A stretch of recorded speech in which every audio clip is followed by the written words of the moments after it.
Estas dos partes del útero tienen funciones diferentes y también, lógicamente, su patología es diferente. A nivel del cuerpo, bien mencionado, que además de la estructura anatómica, donde hay una pared anterior, una pared posterior, un fondo, unos bordes, teníamos que la pared estaba constituida básicamente de tres capas. Una mucosa, a la que se llama endometrio, una muscular, que la conocemos como miometrio, y una serosa, que se llama peritoneo, que es el peritoneo que cubre los órganos intraabdominales, ¿cierto? Decíamos también, cada una de estas, por lo menos de las dos primeras, tiene su propia patología. Hay una patología que es eminentemente endometrial y otra patología que es del miometrio.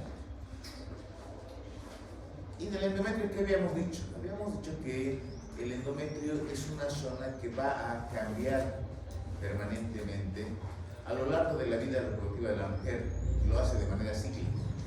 En aproximadamente 28 días, lo que dura el ciclo menstrual, el endometrio cambia atravesando fases. Estas fases son consecuencia de la estimulación de las hormonas que provienen del ovario, ¿cierto? Decíamos la semana pasada, el principal tejido blanco de las hormonas del ovario es el endometrio. Esto no quiere decir que sea el único. Hay otros tejidos blancos, las mamas, la vagina, la vulva, pero el más importante de los tejidos, donde los estrógenos y la progesterona ejercen su actividad más importante, es el endometrio. Y habíamos visto que este endometrio tenía dos capas. Una capa adherida al miometrio que se llama capa basal y una capa más superficial que se llama capa funcional. Y que además la funcional reconocía dos zonas, una zona esponjosa en contacto con la capa basal y una zona más superficial que se llama zona compacta. Y decíamos también que durante la menstruación se ocurrió un desmoronamiento de toda la capa compacta y la mayor parte de la funcional. Y el endometrio regeneraba, proliferaba a partir de la capa basal y lo que un poco que quedaba de la esponjosa. Hemos mencionado también la importancia de la irrigación, la forma como las arterias penetran la pared uterina. Vemos, por ejemplo, la arteria uterina que va paralela al borde del útero. Y desde el borde del útero emite ramas colaterales que perpendicularmente a la arteria uterina penetran a través del miometrio y llegan hasta el endometrio. ¿Y esto por qué? Porque el útero va a ser el órgano que va a nutrir al producto de la fecundación. Y para nutrir necesita tener un buen sistema de vascularización que asegure el contacto entre lo que va a ser la placenta y la circulación materna. Por eso la irrigación. Y también habíamos repasado un poquito, y esto estoy repitiendo porque va a ser motivo seguro de interrogantes en el examen, y además tienen que saber, sobre el ciclo menstrual. Les había dicho que quien interprete este cuadro sabe ciclo menstrual. Porque en el cuadro tenemos en la parte central lo que es el ciclo hormonal, con la participación de las dos gonadotropinas hipofisiarias, FSH y LH, que van a controlar la producción hormonal a nivel del ovario, la producción de estrógenos y progesterona, y que no se trata de un nivel constante, no es un nivel permanente, sino que ustedes pueden ver a lo largo del ciclo hay variaciones en los niveles plasmáticos de estas hormonas. Usualmente, de manera, digamos, un poco didáctica, se enseña que el primer día de sangrado menstrual corresponde al día 1 del ciclo y que el último día del ciclo es el día que está antes del próximo sangrado menstrual. Y así se dice que el ciclo menstrual dura 28 días. Y durante esos 28 días vamos a ver cambios hormonales. De acá, ¿cuál es el más interesante? La producción continua de estrógenos, que sigue una curva ascendente. Eso quiere decir que la mujer, día que pasa en esta primera fase del ciclo, tiene niveles cada vez más elevados de estrógenos. qué? Porque los estrógenos se producen a nivel de las células que rodean al ovocito que está madurando en esa estructura que se llama el folículo. Y vemos que hay un folículo primario que luego se hace folículo dominante, ¿cierto? Pasa por una fase de folículo secundario, llega a la fase de folículo terciario, folículo maduro, folículo de Degrave, así se llama, ¿cierto? Y a la mitad del ciclo, aproximadamente el día 14, se produce el estallido del folículo de Degrave. ¿Y quién provoca ese estallido? Esta agujita que vemos acá, ¿cierto? El pico de la LH, que por un motivo que en fisiología ustedes lo van a encontrar excepcional, es totalmente antifisiológico el tema de retroalimentación positiva. Los estrógenos producen mayor producción de LH. Ustedes saben, en la mayor parte del cuerpo, con esta una excepción, y con el tema de la lactancia, que es la otra excepción, todos los sistemas funcionan por retroalimentación negativa. Retroalimentación negativa es menos por más por menos, ¿cierto? Pero aquí vamos a ver más estrógeno, más LH. Eso va a ocurrir el día 14 del ciclo. Mecanismo de retroalimentación positiva. El pico del estrógeno provoca el pico del LH, y este pico genera el estallido del folículo maduro, liberando al ovocito secundario, que todavía está en segunda división meiótica, ¿cierto? No es óvulo todavía. ¿Quién me puede decir en qué momento se vuelve óvulo recién este ovocito? Si se acuerdan de embriología, vamos a hablar. ¿Es óvulo lo que está saliendo acá? ¿Es un óvulo? Primero, ¿falso o verdadero? ¿Eso no es óvulo? Ya les he dicho, no es óvulo, es ovocito secundario en segunda división meiótica. Solamente termina la segunda división meiótica si se ha producido la fecundación. Tienen que repasar la embriología, bien bonito repasar. Entonces, el ovocito secundario se libera. Y ahora las células foliculares se transforman, habíamos dicho, en células luteínicas, donde además de producir estrógeno, se inicia con la producción de la progesterona. Aparece la progesterona. Por eso decíamos esa elevación de la temperatura basal en la mujer después de la ovulación. Se eleva discretamente, no es que le da fiebre, ¿cierto? 2, 3 décimas de grado centígrados se elevan, porque la progesterona tiene la capacidad, decíamos, de hacerse reconocer a nivel del termostato y decir, bueno, cuerpito, vas a funcionar un poquito más caliente, y comienza. Se produce el máximo desarrollo del cuerpo lúteo alrededor del día 21, lo que va a coincidir lógicamente con el pico de la progesterona. Y luego se observa la involución del cuerpo lúteo y con la consecuente disminución de los niveles plasmáticos de estrógenos y de progesterona. Al haberse producido esta caída hormonal, el endometrio no puede sostenerse, se desmorona, sangra.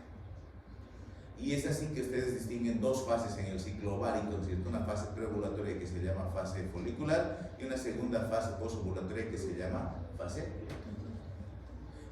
Como hemos dicho, el endometrio es el principal tejido blanco de los estrógenos. Vemos que el estrógeno va a ejercer en el endometrio un efecto, estimula su proliferación. De ahí que esta primera fase se va a llamar fase proliferativa, que es una fase de crecimiento. Va ganando altura, va ganando espesor. En el ciclo anterior se había desmoronado, se había caído, ahora está creciendo nuevamente. Aparece la progesterona y ¿qué hace? Transforma un endometrio proliferativo en un endometrio secretor. De ahí que esta siguiente fase del ciclo endometrial se llama fase secretora. Como no ha habido embarazo, se desmorona y ocurre la fase menstrual.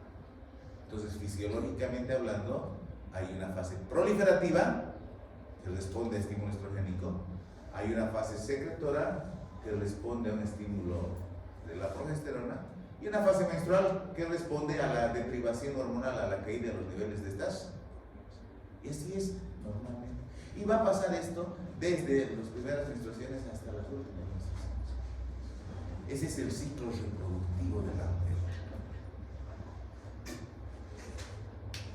diapositiva repetida, pregunten examen, ya está. Así como les toca a Papá Nicolau o Bethesda, ustedes se me olvidaron, no sé cuál. Pero Bethesda o Papá Nicolau les va a tocar también, porque no me han respondido bien ustedes. Ustedes me han respondido Papá Nicolau cuando les pedí Bethesda, ¿no? Ya. Bueno, aquí tenemos entonces el endometrio, microscópicamente, miometrio, endometrio, fase proliferativa. Tenemos la fase secretora y tenemos la fase menstrual. Todo con esto, ¿con qué objetivo? No es porque así son, tiene un objetivo. Está preparándose ese cuerpo para un eventual embarazo. Si no se produce embarazo, sangra. Y que sangra, fracasó el ciclo. La menstruación representa el fracaso del ciclo. Pero, como consecuencia de esos cambios hormonales, vamos a asistir a patología del propio endometrio. Habíamos mencionado ya una la semana pasada, ya hemos hablado de los pólipos endometriales, ¿se acuerdan? Pues bien, ahora vamos a hablar de otro cuadro que se llama hiperplasia endometrial. ¿Qué significa el término hiperplasia? Ustedes saben, hay dos términos que se parecen: hipertrofia y hiperplasia. Hipertrofia significa aumento de tamaño de un órgano, merced al crecimiento de cada una de sus células. ¿Y qué significa hipertrofia? Crecimiento de hiperplasia, crecimiento de un órgano a expensas del aumento del número de sus células. Alguna vez van a encontrarse con reportes de los ecografistas. Los ecografistas que salen ahora son peligrosos. Hacen un curso y se creen ya imagenólogos y me reportan hipertrofia de endometrio. ¿Dónde en la escuela de medicina aprendimos hipertrofia de endometrio? El endometrio no es hipertrofia. El endometrio sufre hiperplasia. Quien sí hace hipertrofia e hiperplasia también es el miometrio. ¿Cuándo? En el embarazo. Por eso el útero crece. De ser una cosita de este tamañito, se vuelve de este tamaño, es capaz de albergar por hiperplasia y por hipertrofia. Pero a nivel del endometrio vamos a ver hiperplasia, ¿cierto? ¿Qué significa? Que hay más endometrio, que hay más estroma, hay más glándulas. ¿Sí? Eso es hiperplasia. Y cuando eso sobrepasa, puede inclusive terminar en un cáncer endometrial. Vamos a ver por qué. ¿Cuál es la causa de la hiperplasia? Facilito. ¿Quién hace crecer el endometrio? El estrógeno. Entonces, cuando hay una estimulación estrogénica sostenida, una estimulación estrogénica que no es compensada por progesterona, va a ocurrir hiperplasia. ¿Sí? Ya sabemos algo. Proliferación anormal de los elementos estromales y de las glándulas. ¿Sí? Y esto nos explica de repente por qué algunas mujeres pueden sangrar después de la menopausia. Decimos la menopausia es la última menstruación fisiológica, el último sangrado fisiológico es la menopausia. Pero algunas mujeres después de eso pueden sangrar. Y nos encontramos de que estas mujeres habían tenido hiperplasia de endometrio. Es una patología que acontece justamente en esa edad, en la perimenopausia, en la edad fértil tardía o en la menopausia. Generalmente, no estamos diciendo siempre, hay casos de jóvenes que tienen hiperplasia también, ¿no? Y es decir, crecimiento endometrial. ¿Qué tenemos acá? Un endometrio que está en una actividad mitótica permanente, proliferación. Esto provoca ¿qué? Provoca sangrados anormales. Esto nos puede hablar de que existen tumores productores de estrógenos. Si se fijaron esta mañana en la paciente, ¿quiénes estaban en la cirugía esta mañana? ¿Dónde están los vecinos? ¿Se han cansado? ¿Se fijaron los ovarios? ¿Se fijaron los ovarios? ¿Cómo estaban los ovarios? ¿Chiquititos normales? No, estaban agrandados. ¿Por qué? Porque ellos estaban con un tumor, ¿viste? Que forma estrógenos. Y hemos dicho no le vamos a hacer mayor daño. ¿Por qué? Porque ya no tiene órgano blanco, hemos dicho, ¿se acuerdan? Si no hay órgano blanco, tranquilos. Resultado de la terapia hormonal. Si nosotros no mantenemos un equilibrio entre la administración de estrógeno y progesterona y damos más estrógeno y damos niveles bajos de progesterona o no damos progesterona, ¿qué vamos a provocar? Crecimiento endometrial. ¿Se acuerdan la terapia de reemplazo hormonal? Es tema de Gineco 1, ustedes han hablado de terapia de reemplazo hormonal al hablar de climaterio y menopausia. Al final de ese tema uno saca como conclusión que todo Todos los malestares que se describen como estados menopáusicos a mediano, a corto o a largo plazo son consecuencia del déficit de estrógenos. Y que la solución para la menopausia es estrógeno. Todo mejora el estrógeno. Desde el carácter, desde la lubricación vaginal, desde los bochornos, pasando por fenómenos metabólicos, cardiovasculares e inclusive a nivel de hueso. Pero sabemos de que el estrógeno también tiene su riesgo. Y si el estrógeno no ha sido compensado adecuadamente con progesterona, podemos generar mucho más daño que beneficio. Regla de oro: nunca se debe administrar estrógeno puro a una mujer que tiene útero. Eso les ha hecho el profesor de ginecología. Si la mujer tiene útero, nunca le den estrógeno puro, siempre le tienen que dar progesterona. Si la mujer ya no tiene útero, no importa, solo estrógeno necesita, ya no se utiliza progesterona. Este es otro dato. Puede preceder al cáncer de endometrio. La hiperplasia de endometrio se considera un factor de riesgo para cáncer de endometrio, ¿sí? Inclusive puede presentarse de manera simultánea. Los factores de área repetida, ¿no? Terapia de reemplazo hormonal. Ya sabemos el tema de la diabetes. La obesidad, ¿se acuerdan por qué la obesidad tiene más estrógeno? Por la conversión periférica, ¿cierto? El síndrome del ovario poliquístico, ¿por qué tiene más estrógeno? ¿Por qué en el síndrome del ovario poliquístico hay estrógeno? Porque no hay ovulación. La mujer con ovario poliquístico no está ovulando. ¿Y cuándo aparece la progesterona? Cuando se produce la ovulación. Entonces, ¿qué pasa? La mujer con el síndrome del ovario poliquístico tiene un hiperestrogenismo relativo. ¿Por qué? ¿Por qué es relativo? Porque tampoco produce estrógenos en esa curva ascendente. La producción del estrógeno en el ovario poliquístico es irregular, pero es continua, ¿sí? No es de un crecimiento uniforme. Bien, estimulación estrogénica no compensada, tratamiento con estrógeno, obesidad, hasta se ha repetido. Tumores de la granulosa, esos son los tumores de ovario que producen estrógeno. ¿Cuál es la clínica? Lo más interesante es que al principio es asintomática, no sangra. Es más, puede haber inclusive ausencia de sangrados menstruales. De repente, no me bajó el periodo 1 mes, 2 meses, 3 meses. Algunas se ponen contentas cuando no les baja, otras se preocupan más. Pero la mayor parte se preocupa porque siente que algo no está bien. ¿Y por qué deja de sangrar esta mujer? Porque el endometrio está creciendo, está creciendo, está creciendo. No se desmorona. ¿Hasta cuándo? Hasta que llegue a ser tan alto que esa irrigación que le viene por las arterias no alcanza acá. Y en este sitio se produce un fenómeno de isquemia, de necrosis, y a partir de ese momento hay sangrados. No es que todo el endometrio está creciendo uniformemente, hay zonas de isquemia, de necrosis, y esas zonas producen sangrados. ¿Sangrado en qué momento? Sangrado de repente durante el periodo, en ese caso se llama sangrado menstrual abundante. Antes se llamaba menorragia, también en alguna diapositiva aparece menorragia.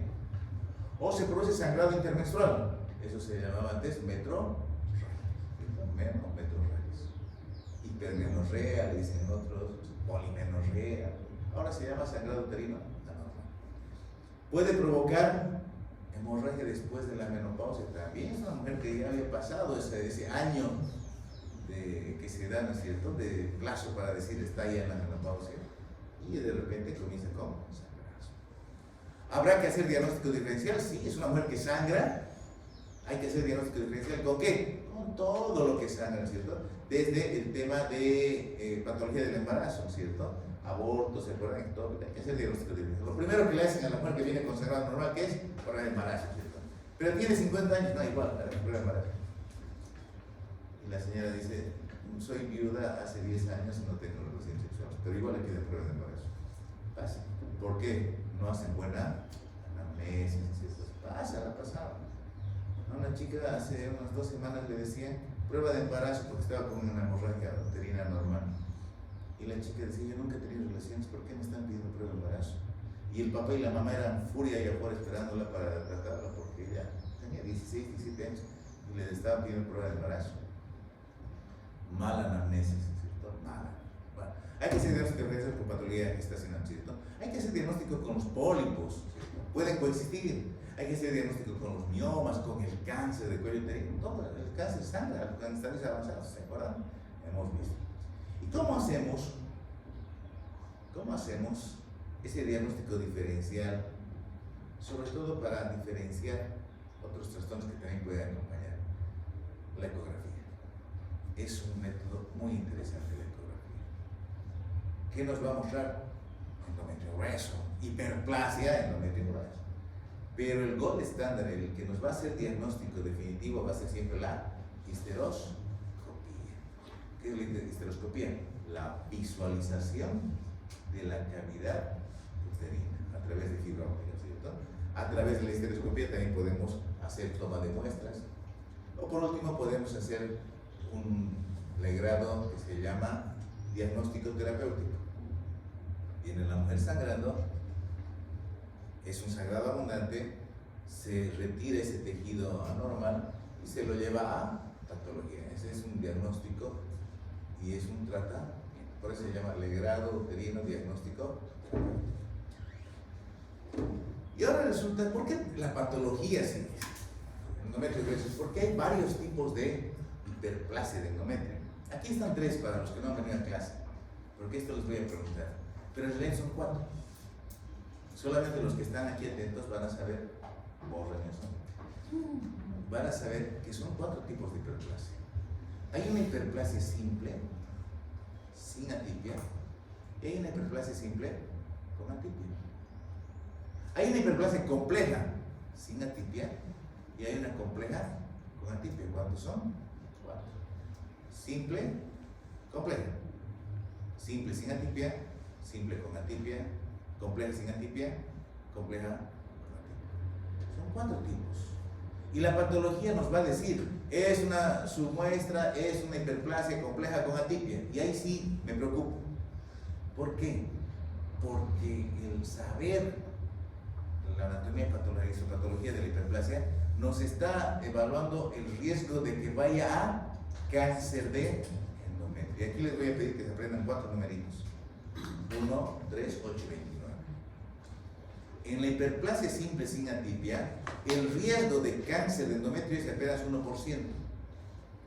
En la hiperplasia compleja sin atipia, sube a 3%. En la hiperplasia simple con atipia, sube más a 8%. Pero vean, compleja con atipia es riesgo de 29%. Una de cada 3 mujeres que tiene este diagnóstico de hiperplasia compleja con atipia va a evolucionar a cáncer. Entonces tenemos necesariamente que identificar, obviamente las atipias son los factores de riesgo. Tenemos que identificar frente a cuál estamos. Para decirle, tranquila señora, su riesgo es mínimo, vamos a hacer un tratamiento y le voy a hacer seguimiento. Señora, el seguimiento tiene que ser estricto, ¿sí? Y si de repente ya ha cumplido la paridad, si ha tenido el número de hijos que quería tener, pues de repente tiene que ser un tratamiento más agresivo. Ahí está la teoría de la simple, la compleja, lo que quieres que vean. Miren, ¿cómo se ve una hiperplasia simple sin atipia al microscopio? Parece un endometrio proliferativo con un poquito más de tubería mitótica, ¿cierto? Vean cómo se ve una hiperplasia compleja sin atipia. En las complejas son las glándulas las que están desarrollando más, ¿cierto? Hay atipia mitótica. Vamos avanzando. ¿Cuál es? La siguiente hiperplasia simple con atipia. Ya vemos núcleos grandes, ¿cierto? La característica de los núcleos grandes, citoplasma pequeño, presencia de nucleolos. Y miren esta imagen de la compleja con atipia. Desorganización total. Es muy parecida, vamos a ver, es muy parecida a la imagen que vemos en cáncer de endometrio. Entonces, ese es el tema. ¿Cómo hacemos diagnóstico entonces? Primero, la ecografía. La ecografía es la mano izquierda y la mano derecha del ginecólogo. Todos los ginecólogos tienen que saber hacer ecografía, hacen su ecografía. No quizá para hacer un centro de diagnóstico por imagen, pero en la consulta ayuda mucho la ecografía. Aparte la clínica, siempre la clínica. Pero básicamente a través de la histeroscopía yo soy capaz de obtener material de tejido endometrial, o a través del curetaje del legrado puedo obtener endometrio. Y ese endometrio tiene que ir a patología. ¿Para qué? Para tratarlo. ¿Cómo voy a hacer el tratamiento? Si es una hiperplasia simple, Le voy a dar a esa mujer, simple, sin atipia, le voy a dar a esa mujer lo que le está faltando. ¿Qué le está faltando? Progesterona. Voy a restablecer el equilibrio. Pero si de repente encuentro una compleja con atipia y tengo la certeza de que ya ha cumplido la paridad, no quiere ya, de repente se beneficia mejor de una. ¿Por qué le vamos a dejar esa bombita de tiempo? Cualquier ratito esa bombita que termina despertando un cáncer, ¿cierto? Ahora bien, algo que conviene completar es ¿qué pasa si le hago un tratamiento prolongado con progesterona? O sea, estas son progesteronas semisintéticas, sintéticas, naturales. Pero ¿qué es lo que con cualquiera de las progesteronas? ¿Qué consigo? Bueno, consigo transformar endometrio proliferativo en endometrio secretor. Pero si el endometrio ya no está siendo estimulado de esa forma con el estrógeno, ¿qué consigo si le sigo dando progesterona? La administración continua de progesterona sin estimulación estrogénica previa va a provocar atrofia endometrial. Consecuentemente, la paciente ya no sangra, le suspenden los periodos. Y esto, llévenlo a la práctica. ¿Qué pasa cuando se colocan el implante? Está de moda el implante. ¿Cuál es la primera queja? No me digan aumento de peso porque eso es mentira. ¿Cuál es la primera queja? Dolor de cabeza. ¿Y qué pasa con los periodos? Se cortan. ¿Qué tiene el famoso chip, el implante? ¿Qué tiene? ¿Qué medicamento tiene? Grave si no saben qué es lo que tiene en el brazo, ¿no? ¿Qué tiene? A ver, ¿qué tiene? ¿No? Es el método que actualmente, y algunos, no se ha visto que algunos estaban haciendo un trabajo sobre esto, anticoncepción hormonal en mujeres jóvenes. Está llevando la delantera el implante. ¿Qué es? ¿Qué libera? Levonorgestrel. ¿Y qué es el levonorgestrel? Un progestágeno. El dispositivo intrauterino, ese que se coloca como té de cobre, pero no tiene cobre, es un liberador de hormona. ¿Qué libera? Levonorgestrel. ¿Qué provoca? Atrofia endometrial. ¿Cuál es la consecuencia? Ausencia de sangrados. De ahí que dicen el implante, la T hormonal se recomienda en mujeres que tienen sangrados menstruales abundantes. ¿Para qué? Para que dejen de sangrar. Facilita. Bien.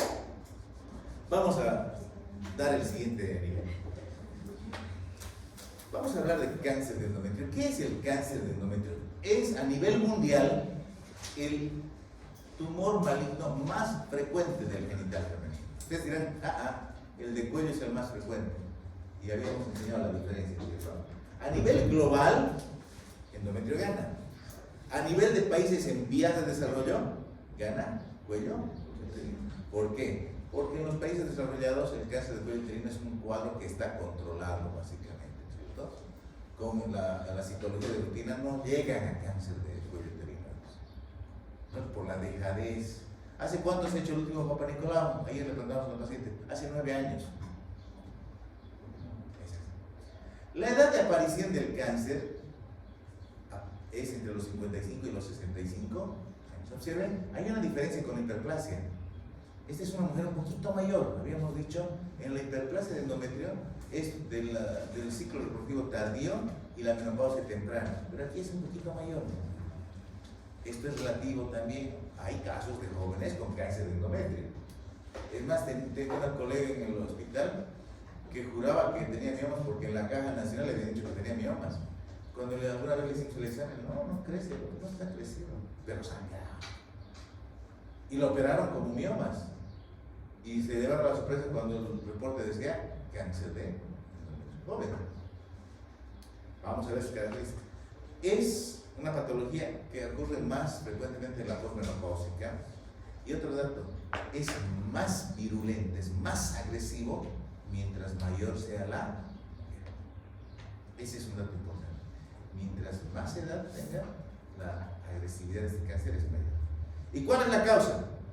Estimulación estrogénica no compensada.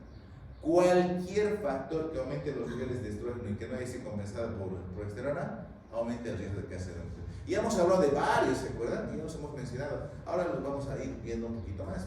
Más frecuente los tumores infiltrantes, ese es el aspecto macroscópico. microscópico, causa muerte, ¿cierto? Pico de incidencia, posmenopausia más repetido también, ¿no? Y ahí está, bien. El cáncer comienza en una zona, en una región, y tiene la capacidad de crecer planimétricamente, ocupando toda la cavidad uterina, y crecer invadiendo al mioma. Ese es nuestra característica. ¿Y cómo queda? Y luego es capaz de diseminarse a través de la misma trompa y alcanzar al ovario. Cuando hablemos en un par de semanas del ovario, vamos a ver que causa de cáncer de ovario también puede ser secundario a cáncer de endometrio. Bueno, aquí hablan de que aparecen algunos tumores que no fuesen estrógeno dependientes en mujeres posmenopáusicas mayores. Y aquí están los factores de riesgo. Y si revisan desde el pólipo, aquí está las mismas grupos de causas. A ver, está la obesidad, ¿por qué? Transformación periférica, etc. Síndrome del ovario poliquístico, ¿por qué? Ausencia de ovulación, ausencia de progesterona. Uso prolongado de estrógenos, terapia de reemplazo hormonal. Menarca temprana, menopausia tardía, más tiempo de exposición al inicio o al final del ciclo reproductivo. Nuliparidad. La mujer no se embarazó, no tuvo esas pausas de 9 meses donde el endometrio descansaba de estimulación estrogénica. Ciclos regulares. Este dato es interesante. ¿Dónde están los países ricos? En el norte. Qué lástima. Nivel socioeducativo más alto, raza blanca, edad avanzada. Tamoxifeno, ¿se acuerdan de tamoxifeno? Ya lo hemos mencionado en pólipo, lo hemos mencionado como un medicamento que se utiliza para el tratamiento del cáncer de mama. Diabéticos, hipertensos. Bueno, esto es interesante, ¿no? Es interesante el trabajo. Ahí está. Y lo interesante es que este cuadro puede no ir solo, más bien, generalmente va acompañado. ¿Va acompañado de qué? De hiperplasia. Y va acompañado de esto. ¿Qué será esto? Aquí también tengo lo mismo. ¿Qué es esto? Esta mañana les he dado, ¿qué era lo que les he entregado ahí aparte cuando hemos abierto el útero? ¿Qué era? Es igualito, ¿cierto? Lo que les hemos mostrado. Los miomas también pueden coexistir. Es más, muchas veces hemos entrado a operar miomatosis y resulta que el sangrado era por hiperplasia o por otro problema más serio. Porque pueden coexistir estos cuadros. Porque el mioma también, lo vamos a ver la próxima semana, es un tumor estrógeno dependiente. ¿Cómo crece el cáncer de endometrio? Crece en superficie, crece en profundidad, crece por continuidad, por vía sanguínea, por vía linfática, depende de esas producciones de cáncer. Y hay distintos tipos histológicos. El cáncer de endometrio es un adenocarcinoma, para comenzar, ¿cierto? A nivel del cuello, ¿cuál es el cáncer más frecuente? ¿El adenocarcinoma o el escamoso? Escamoso. Acaban de dar examen, como se llama, ya pregunta. En el endometrio es el adenocarcinoma y existen tipos histológicos diferentes. El más frecuente es el endometrioide. ¿Sí? Hay otros casos más raros. Ahí está, ese es el aspecto. ¿Se acuerdan la imagen? Esta les dije, se parece mucho a la compleja con atipia, parecido, es impresionante, ¿no? ¿Cómo se hace diagnóstico? Lo primero para hacer diagnóstico es pensar en las opciones. Es una mujer que tiene factores de riesgo: sobrepeso, hipertensa, fumadora, diabética, ha tenido ovario poliquístico, no ha tenido hijos, su menarca le vino a los 8 años, su menopausia le vino a los 53 años. Vamos identificando, la ven choca, de ojos verdes, se habla inglés o alemán, están sospechando, ¿no es cierto? Tienen que ir buscando los factores de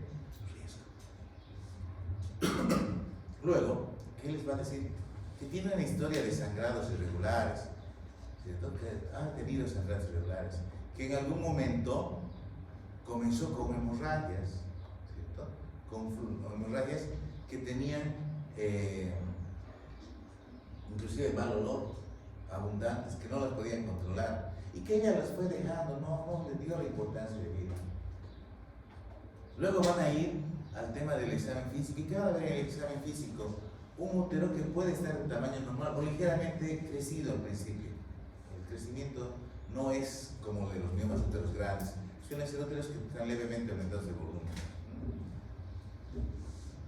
Y obviamente en estas circunstancias se plantean diagnósticos diferenciales. Acuérdense, para los casos clínicos, diagnósticos diferenciales, las preguntas, ¿verdad? Y aquí tendríamos que diferenciar del pólipo, de la hiperplasia, del mioma, del cáncer de cuello, de todo lo que sangra, ¿no es cierto? Todo lo que provoca sangrado. Hay que hacer diagnóstico diferencial. ¿Y cómo voy a hacer el diagnóstico diferencial? Primero con la ecografía. La ecografía me va a decir, hay mioma, hay endometrio cruzado. O por último me va a decir, hay las dos cosas. Se tendrá que hacer la biopsia, ¿no es cierto? ¿Y qué vamos a encontrar? Atypias. El diagnóstico de cáncer, a esos dos no les vamos a poner asistencia. No. Ya vamos a terminar enseguida. Y a la que está saliendo tampoco. Y vamos a quedarle claro, el diagnóstico de cáncer solamente se hace por biopsia. Puedo sospechar cáncer, pero no tengo la certeza hasta no tener el estudio. Esta mañana ya se habían salido de la práctica. Llega una pacientita que tiene 73 años, una abuelita de 73 años, con un tumor que llega casi a la región del epigastrio. Y me la manda una colega con todo el prequirúrgico, completito el prequirúrgico. Tiempo de sangría, coagulación, valoración cardiológica, completito. Inclusive con una tomografía, pero sin contraste le habían hecho la tomografía. Me la manda así, en esas condiciones. Diagnóstico, miomatosis uterina. 73 años, mioma. No les digo que no puede ser. El año pasado operaron a una mujer de 65 años que tampoco le cree mioma y la patología me da al revés, es mioma. Pero en este caso, 73 ya es un poco más extremo. Entonces, le pedimos una tomografía con contraste y ya nos reporta la tomografía y nos dice sospechoso de sarcoma. Ahí ya cambia, ¿no es cierto? No es un mioma, es un miosarcoma. ¿Qué quiere decir? Que eso es maligno. Pero yo no le puedo decir a la paciente tiene cáncer. Lo que tengo que decir, hay sospecha de que sea maligno, pero no lo vamos a confirmar hasta que hagan la. Y así trabaja acá, ¿sí? Entonces podemos hacer pruebas, la ecografía nos va a ayudar, los marcadores tumorales, es más, esta mañana me acuerdo la hija había estudiado hasta marcadores tumorales, se sabía los valores normales de los marcadores, sabía que el CA125 que le habíamos pedido era indicador de cáncer de ovario, cáncer de endometrio, así me acuerdo. A mi residencia, a mis internos les enseñaba a la paciente.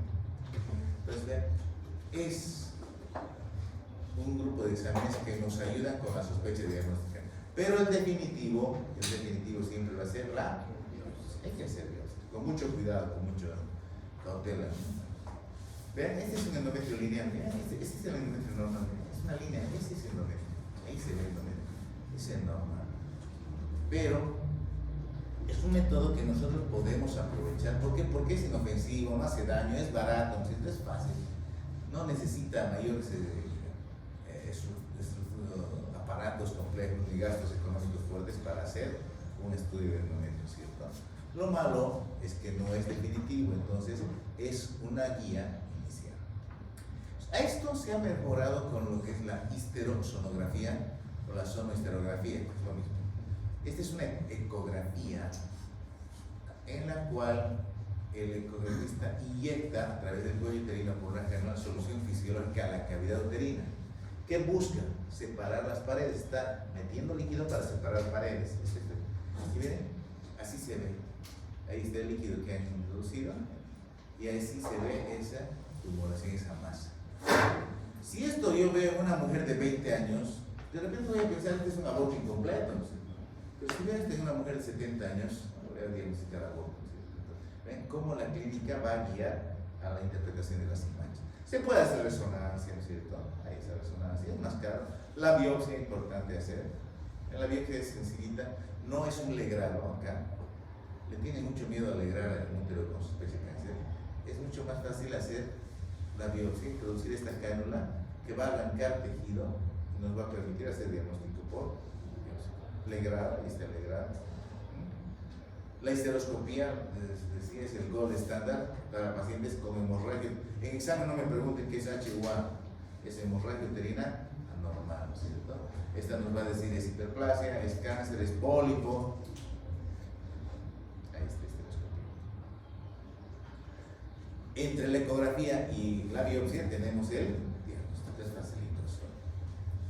Y lo que les decía, cuando una mujer sangra anormalmente, un montón de cosas se nos van a venir a la cabeza.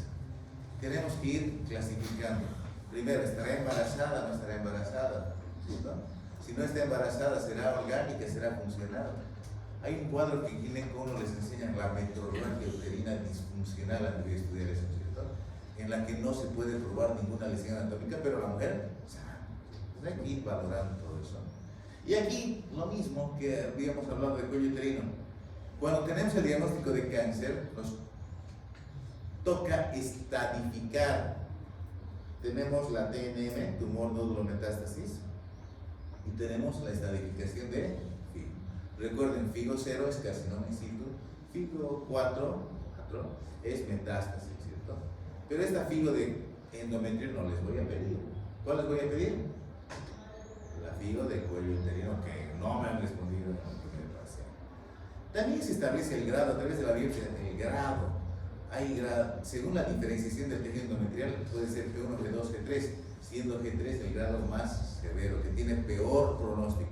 Este tiene mejor pronóstico, este tiene peor pronóstico. Estamos hablando del grado, no del estadio. En endometrio se le conoce un estadio y se le conoce un grado. Y el tratamiento puede ser quirúrgico, esterectomía radical, ¿cierto? Con vaciamiento ganglionar, ¿cierto? Alguna vez puede ser, se plantea la histerectomía vaginal, ¿cierto? Se puede hacer por la laparoscopía, la cirugía, ¿sí? Radical de preferencia, ¿cierto? Cuando están en estadios avanzados, ahí están las histerectomías. Se recurre a la radioterapia según el estadio. Se puede hacer quimioterapia, esta radioterapia, quimioterapia, y se puede hacer hormonoterapia. ¿Se acuerdan por qué? Porque es un tumor estrógeno dependiente. Y por etapas se va haciendo. Recuerden que FIGO nos da pronóstico, no solamente nos dice qué vamos a hacer, nos dice la recuperación en un lapso de 5 años, cómo va a estar esa paciente. Mientras el estadio sea más precoz, el pronóstico es mejor. Pero observen, aún en estadios avanzados, el pronóstico es mucho mejor que el de cuello uterino, ¿cierto? El estadio 4 en el cuello uterino hemos visto no sobrevive, pero acá sí, casi un 20% más. Es un tipo de cáncer que tiene mejor pronóstico. ¿Por qué? Porque en la etapa inicial está contenido dentro de la propia cáncer, ¿cierto? Y lo que el patólogo nos va a decir, nos va a medir es, cuando le entreguemos el útero, nos dice cuánto ha penetrado al miometrio. Mientras menos penetración al miometrio, mejor pronóstico. Más penetración, peor pronóstico. ¿Sí? Y eso es lo que teníamos para el día de preguntas.